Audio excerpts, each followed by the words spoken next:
What's going on, everyone? So with the recent update bringing back starter items to Joust, I thought I'd make an update on what's going to be happening, as this is surely going to shake up the meta. So if you haven't heard, they're bringing back every starter item except Sentinel's Gift, Benevolence, War Flag, and Loto's Mask, as well as its upgrades.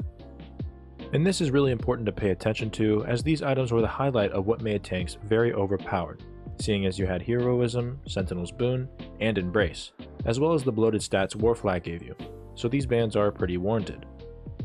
However, they didn't ban one starter item which in my opinion will be a staple for most tanks, and that is Warrior's Axe, as this has been another notoriously broken item in Joust.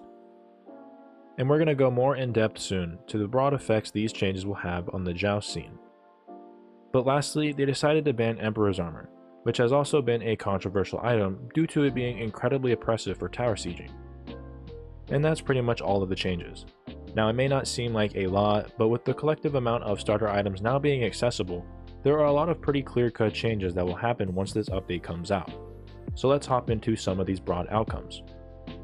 So generally speaking, traditional tanks are getting nerfed, due to the combination of not allowing the OP starter items to get through, but also allowing starter items that mages and hunters used that were really good on them, as traditional tanks rely mostly on their CC, either setting up or appealing for their team. And seeing as these starter items are banned, this means those added benefits they got are no longer going to be there. It's basically a buff for all the gods that benefit on the incoming starter items, while it's a nerf to all the gods that would benefit on the banned starter items. So overall, it's reminiscent of a balanced scale in terms of nerfs for traditional tanks and buffs to the other god classes. But since these oppressive starter items are still getting banned, gods that would normally build that will now most likely build into more bruiser starter items like Warrior's Axe, Sigil, or Tainted Steel for example. So expect that to be the case since the stats that it gives are already good, but the stats at level 20 for the upgraded version, if you get there, is nuts. However, it might be the case that the meta stays the same, where the tank rushes thieves into regular items, or a mix of both starts. But most likely they will be buying the starter items like Warrior's Axe, so we will just have to wait and see how the meta is affected. But really quickly, I want to go over Emperor's Armor.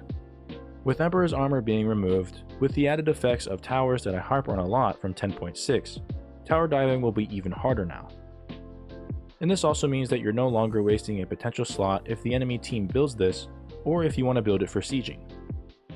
So overall, build paths for tanks / bruisers will have more breathing room for other items that may have more utility, damage, or defensive capabilities.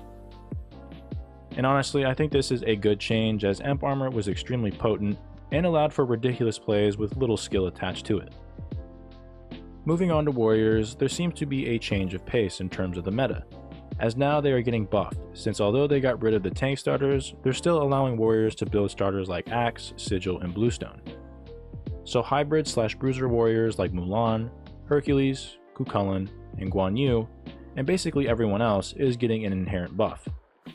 And this is because of the starter items like Warrior's Axe being notoriously broken in Joust, regardless of the nerfs that they've done. Similarly, Sigil and Bluestone are currently really good options to go to as well. And now in the same vein, auto attack warriors are better due to Acts of Animosity being in the game. So similarly, if gods like Bellona, Amaterasu, Gilgamesh, or even gods like Bakasura and Ao Kuang get this online, it's going to be even harder to go up against. Now getting to the hybrid / bruiser class, with the implementation of starter items, this also means assassins are getting a buff as well. So gods that can proc Bluestone well like Loki, Tsukiyomi, and Neja are going to benefit greatly. But also, basically any god that does well with Warrior's Axe, which is pretty much every assassin, are all getting buffed as well.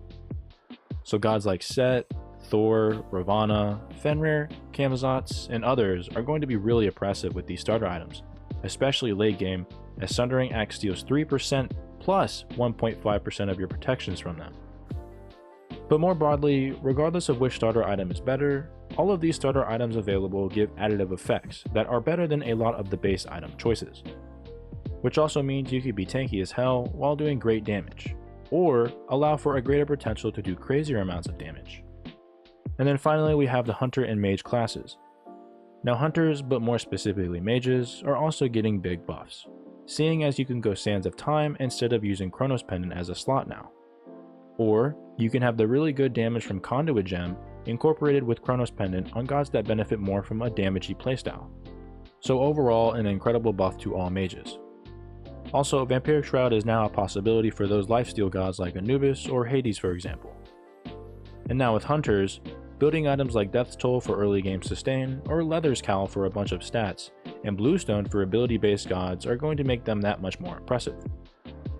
Additionally, Gilded Arrow is a sleeper starter item, as it gives gold and attack speed, so there's another option here too. So overall, with the starter items coming back to Joust while some of them aren't, this makes most of every class a lot better, seeing as starter items are generally better than most base items, especially early game. But gods that really relied on the banned starter items, usually the traditional tanks, are going to be more effective, making them a little worse than tanks that have good damage. So it seems that warriors are going to be one of the best classes in the game, due to how oppressive items like Warrior's Axe is. Additionally, hybrid assassins that usually thrive in Joust are going to be a lot better. And finally, mages and hunters are going to have an easier early game, as well as high damage late game as usual. So expect to see a lot more warriors and assassins dominating the meta, as I think overall they benefit the most. But keep in mind that although they are a lot better, hunters and mages are still very good classes, due to the changes they made to Joust earlier. But what do you guys think? Do you think I may have missed anything? Let me know. Comments and feedback is appreciated, and with that being said, thank you guys for watching.